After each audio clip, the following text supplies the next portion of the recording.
Question number one says, as a high school principal, what's your standing on the use of technology in the classroom? Well,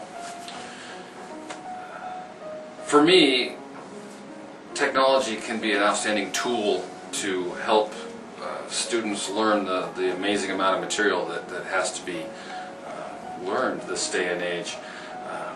And so that's how I view it personally, as a tool. Good teaching is still good teaching, and there have been crutches for teachers for forever. I've used a lot of them myself, and technology can be one of those. So it doesn't take the place of quality instruction, but it certainly can enhance instruction and open up new worlds to students.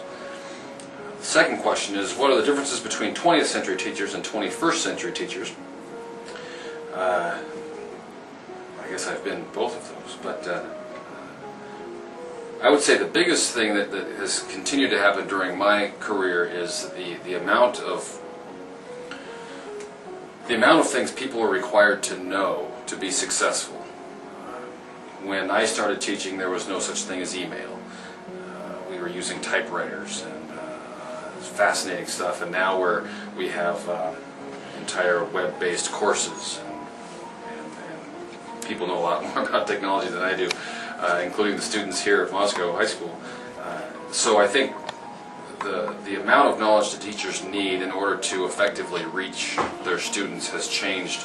It's always been changing, but the pace of that change has increased rapidly in the past 10 years or so. And so that's a real challenge for people to stay up with the latest technology.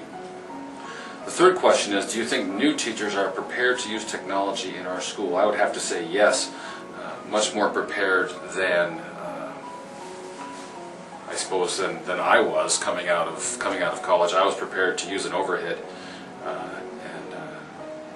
I actually had to thread a movie through the projector in college once. That was part of the thing. Well, you don't do that much anymore. So I would say definitely younger teachers, new teachers are very well prepared to use technology. The fourth question says, what role will you play to help Moscow High School teachers regarding technology integration into education? I think the Moscow School District as a whole does a great job of this through in-service training. We do have a great tech department that does a good job with trainings on newest technologies. All the classrooms have projectors in them now that link right to teachers' computers, and that's played a great role. But again, like I mentioned earlier, everything keeps expanding. The amount of knowledge that's out there and the technology just keeps getting more and more interesting and more interwoven into every aspect of life, and that can be challenging.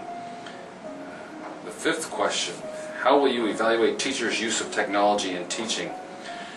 I think for me anyway, that goes back to the first question about the use of technology, and that is good teaching is good teaching, and technology is a tool, and if that technology is assisting quality instruction, then that's great. Technology can't take the place of quality instruction, in my opinion.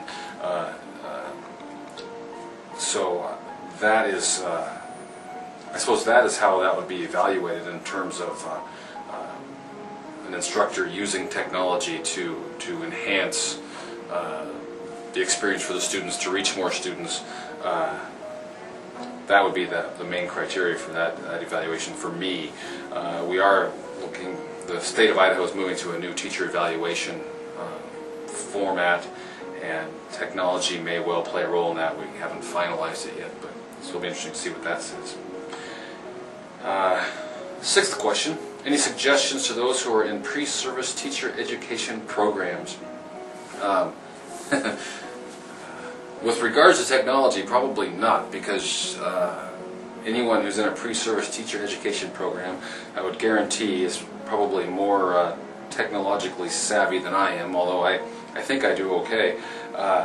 My biggest advice to anybody who wants to be a teacher is always to love what you do, and you have to like kids. So I know that doesn't really relate to technology much, but those things help.